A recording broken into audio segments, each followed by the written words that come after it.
படிச்சிருக்கியாவா? Hello, excuse me, நான் ஒரு ஐ doctor.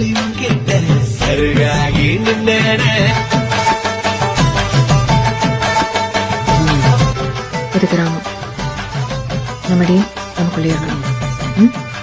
கவலைப்படாதீங்க. டெல்லி போலீஸ் கமிஷனர் என்னோட பேஷண்ட், நம்ம ஊருக்காரர் தான். அவர்கிட்ட சொல்லி இன்ஸ்பெக்டர் போஸ்டிங் ஆகிருக்கு.